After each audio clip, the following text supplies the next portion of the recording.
In a galaxy ruled by ancient powers and polished protocol, humans arrived like a spark in dry leaves. Loud. Strange. Underestimated. But this time, that underestimation comes with a cost. Because when you mistake laughter for weakness, you forget what predators look like when they're smiling. Welcome to HFY Sci-Fi Love and War Story, where humanity doesn't just survive the stars. We redefine them. Let's begin. Ring. It is not just any ring. This is the Concord station, home of the Galactic Concord, an alliance of 300 sentient species, bound by law, tradition, and an obsession with balance. The station spins in silent majesty, orbiting a star so average it is almost invisible against the dark. And that is no accident. Everything about this place was designed to reflect fairness without ego, authority without noise. Here, nothing shines too brightly. And then, humans came. They didn't arrive with elegance or grace. They crashed into the galactic scene like children discovering fireworks for the first time, loud, wide-eyed, asking too many questions, laughing at things no one else found funny. They wore strange fabric suits. They shook hands. They touched things. And worst of all, they brought coffee. In the dignified halls of the Concord, where beings float, glide, or hum in complex symphonies of meaning, the smell of roasted beans was considered an assault on the senses. Yet there sat Ambassador Jackson, Earth's main representative, sipping from his mug as if it were a sacred rite. They drink toxins, willingly, whispered a crystalline delegate to its neighbor. And they laugh during diplomatic sessions, another added, trembling slightly. That sound, the vibrations throw off our neural harmonics. Humans were assigned to the emerging interests wing, a gentle name that really meant the loud ones in the corner. Other delegates referred to it as the noisy neighbor's nook.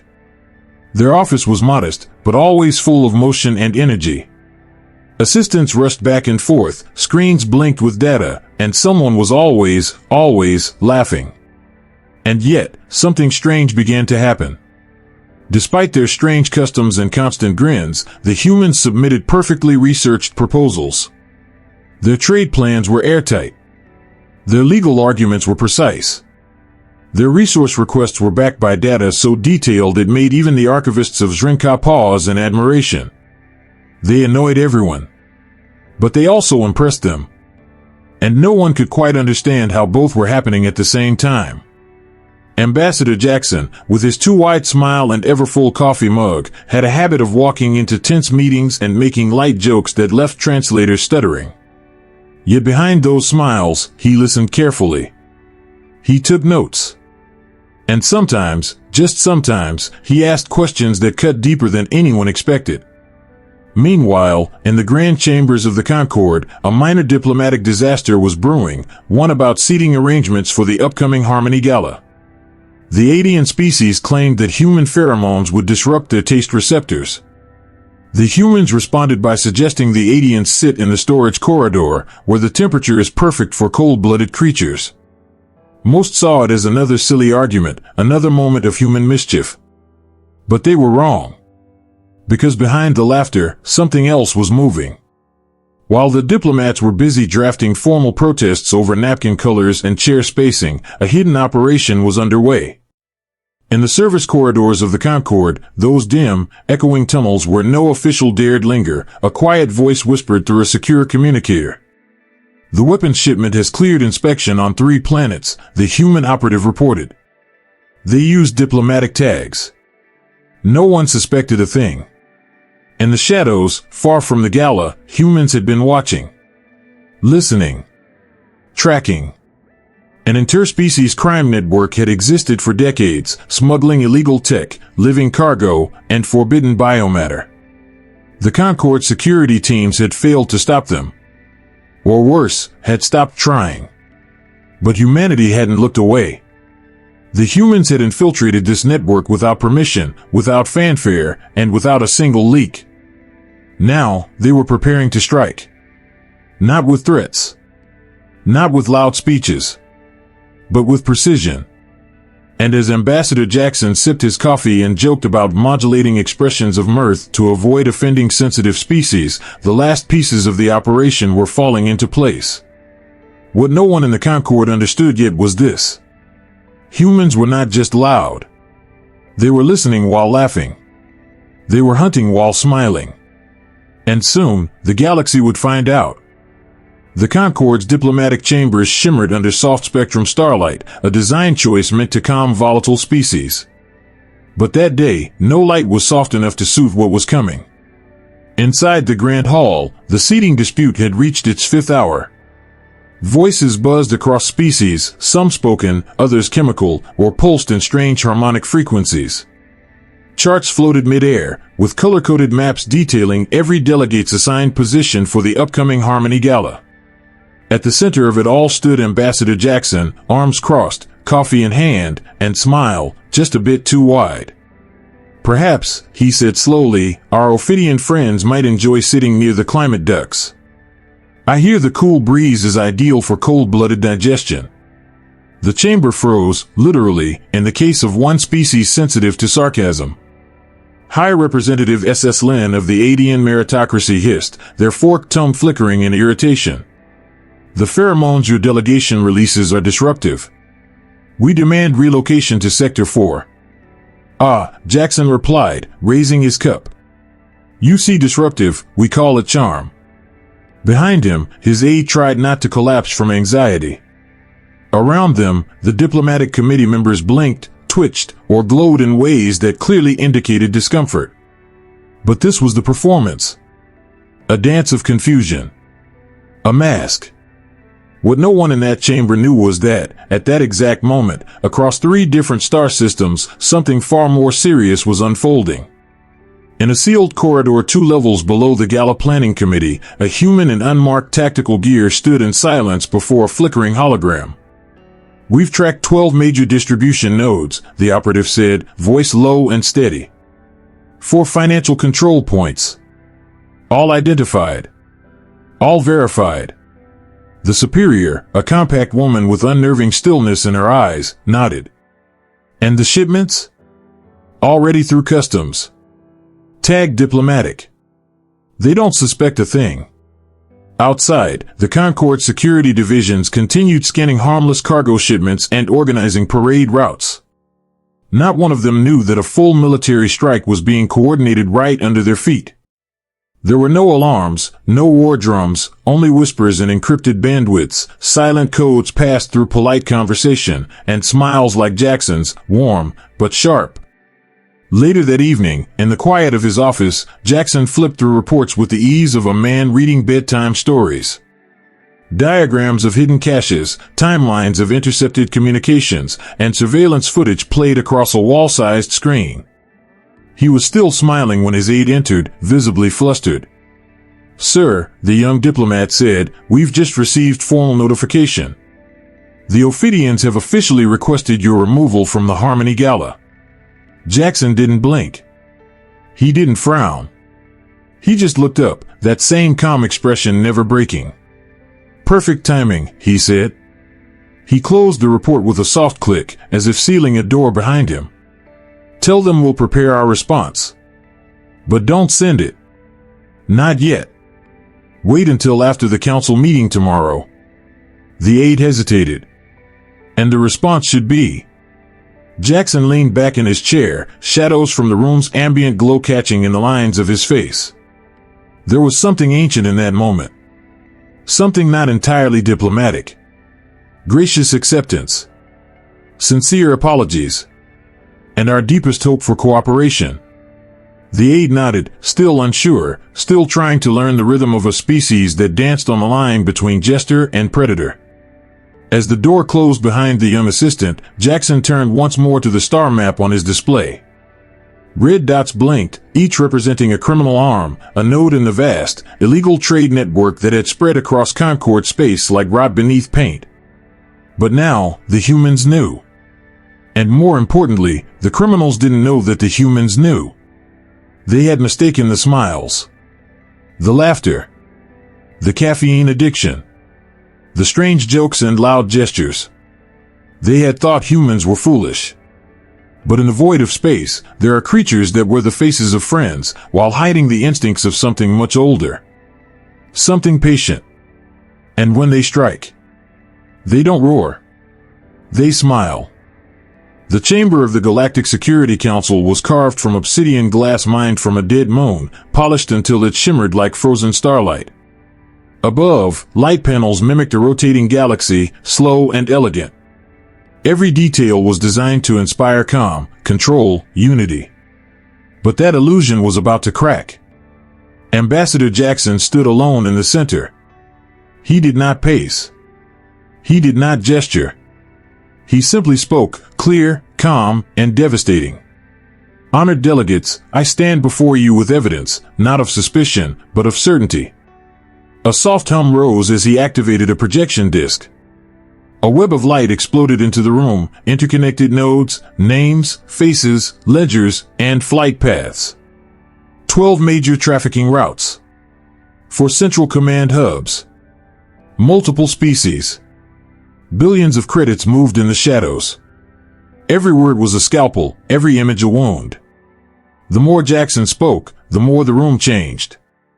The Methuselian representative, whose species showed emotion through skin color, turned ice blue, shock.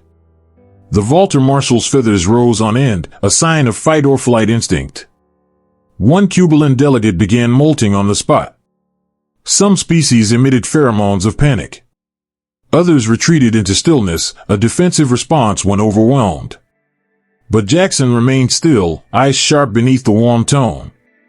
He pointed to a still image, a child-sized containment pod, clearly labeled for biological transport.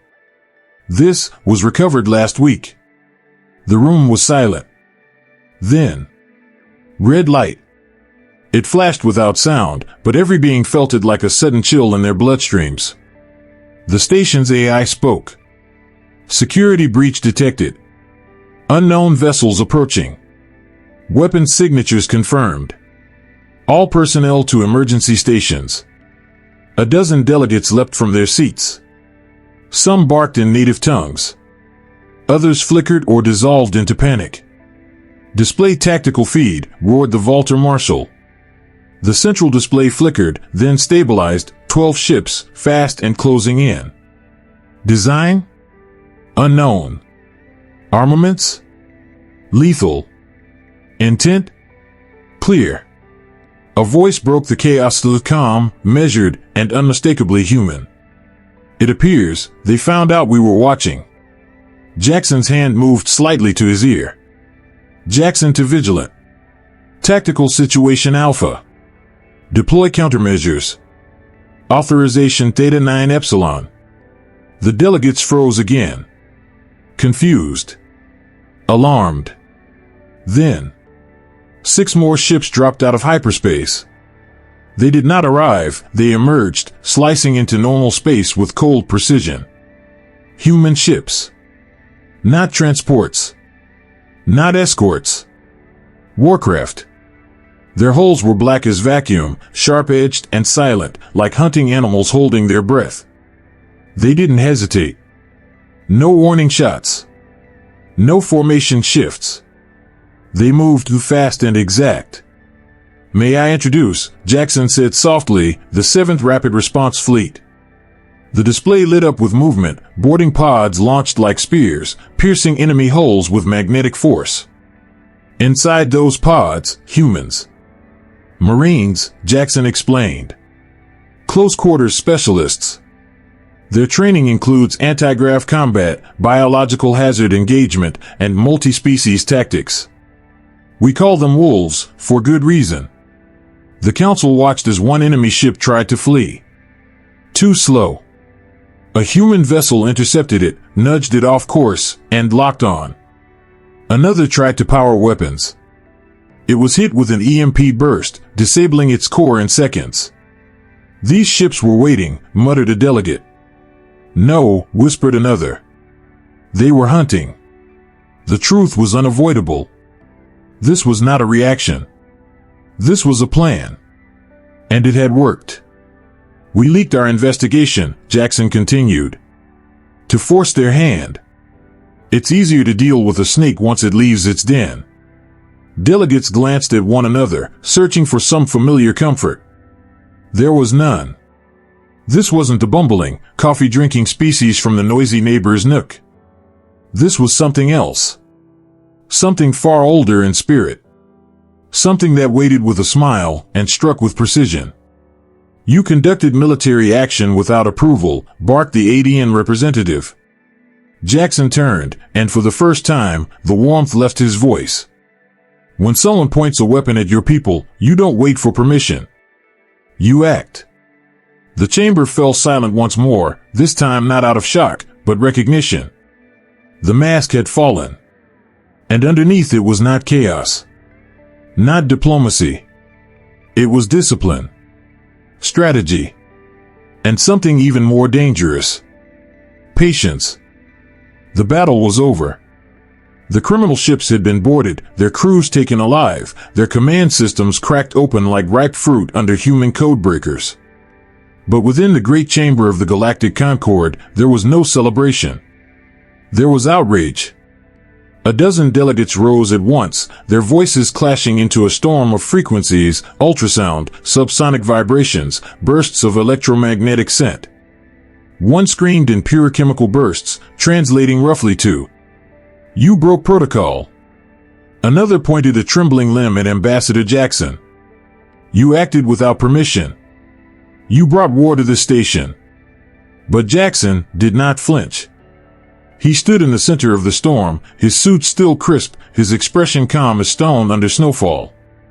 "We saved lives," he said simply. "Isn't that what matters most?" His voice carried, not because it was loud, but because it was steady. The room trembled around him, but he remained still. And in that stillness, something shifted. Delegates turned, glancing at one another, not in accusation now, but in doubt. Doubt of themselves.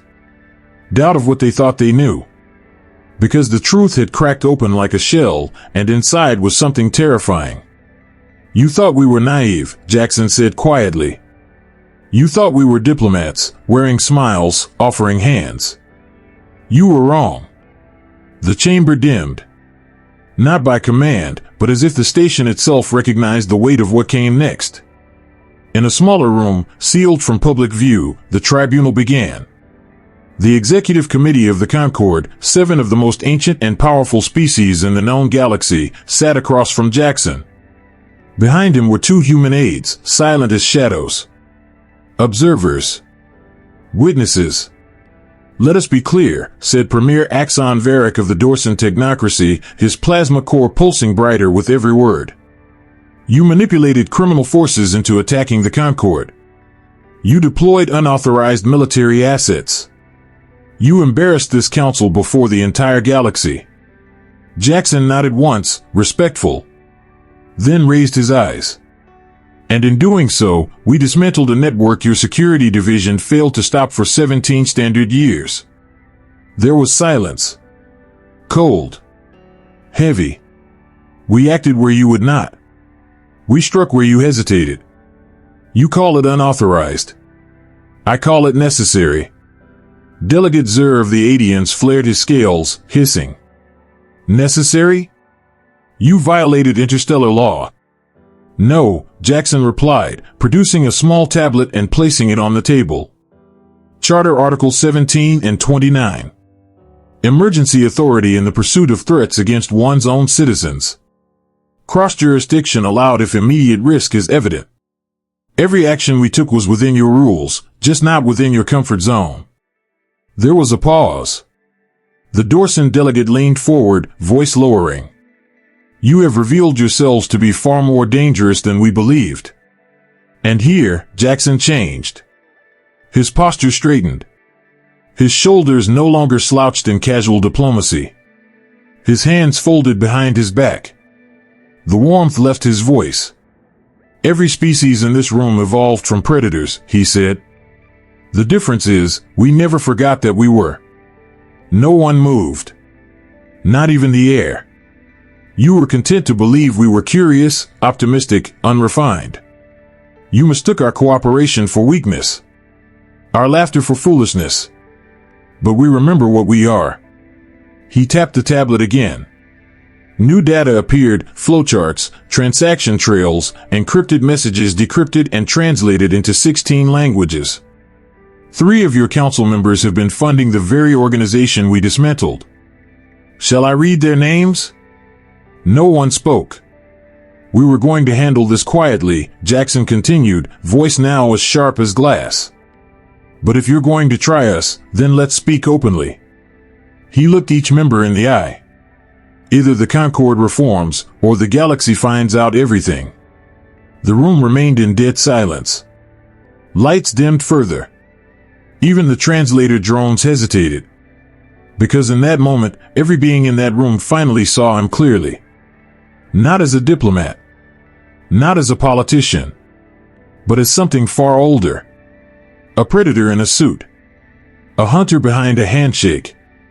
A wolf behind the smile. And the mask, so carefully worn, had just been removed. Time in the galaxy does not pass with ticking clocks or rising suns. It moves in the hush of shifting alliances, the slow orbit of trust and suspicion. Months had passed since the incident that shook the Concord. But the echoes had not faded. Where once humanity sat on the fringes, talked over, dismissed, politely tolerated, they now sat near the center of every chamber. Not because they demanded it, but because now no one dared ignore them. Respect had come. Fear had followed. And admiration, however grudging, was quietly growing. The once dismissed noisy neighbors had become the wolves in the room. And so, the Harmony Gala, yes, the very one that had sparked the infamous seating dispute, proceeded at last. Though the arrangements looked very different this time. The grand reception hall was a spectacle of light and form. Floating crystal orbs reflected species-specific wavelengths, casting prismatic shadows that danced with every breath. Music, if it could be called that, rippled through the minds of attendees, designed not for ears but for thought itself. Every dish, every scent, every detail had been tuned to the vast biological diversity of the Concord. And amid this elegant chaos, the humans sat in silence. Not hidden. Not boasting. Present. Firm. Unapologetically visible. Ambassador Jackson, dressed in a sharp, charcoal gray formal suit, the kind humans insisted on wearing despite the Concord's offers of adaptive biosilk, sat among his peers, not at the edge of diplomacy, but at its heart. To those with untrained eyes, he looked relaxed. Calm. Perhaps even amused. But to the ones who had learned to watch closely, they saw the weight behind the stillness. The power wrapped inside the poise. We prefer peace, Jackson said, smiling just enough to show teeth that didn't glint, but warned. But we remember how to hunt. No laughter followed. Only the soft shift of breath across lungs, the silent flicker of light from unsettled delegates, and one voice. A Valzar dignitary, his eyes multifaceted and shimmering like oil on water, leaned in. If you remember how to hunt, he asked gently. Why not dominate? Why not conquer and reshape the stars to your will? Jackson paused, setting his drink down with care. The air around him seemed to still. Even the music dimmed, as if the room leaned closer. Because fear, he said slowly, brings resistance. But trust builds empires. The words were not loud. But they were felt. From across the hall, other delegates watched the exchange with expressions impossible to read. But their postures, subtly more respectful, slightly more cautious, said everything. At a far table, a junior human attaché was speaking with a group of fascinated alien staffers. When we say wolf in sheep's clothing, she explained, swirling her glass of non-alcoholic wine, we mean something dangerous pretending to be harmless. Aquilian with twitching digits asked, confused. And in this story, you see yourselves as the sheep? She laughed, a sound that made a few species flinch instinctively. No, she smiled. Historically, we're the wolves. That small truth rippled across the diplomatic floor like a ghostly current. Humans had never pretended to be harmless. They had simply learned how to look harmless. There is a difference. A dangerous, deliberate difference. And now, the galaxy finally saw it. In private rooms beyond the Gala, reforms were underway. Protocols revised. Security agencies purged and rebuilt.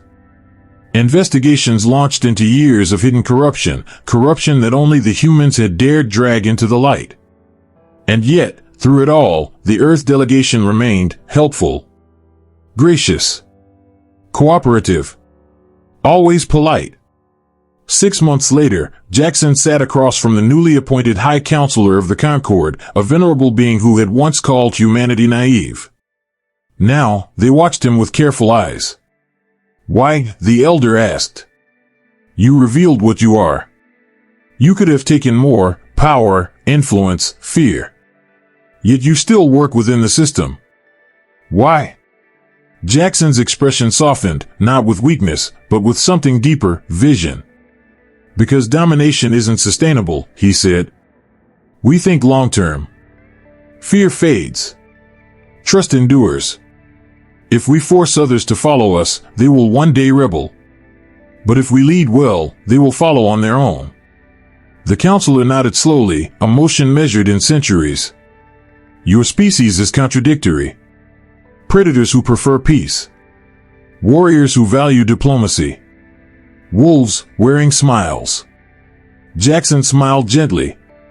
"We keep our fangs sharp. But we extend open hands. We remember what we came from, so we can become something better." And in that final exchange, the truth became clear. Humans were never sheep. They were wolves.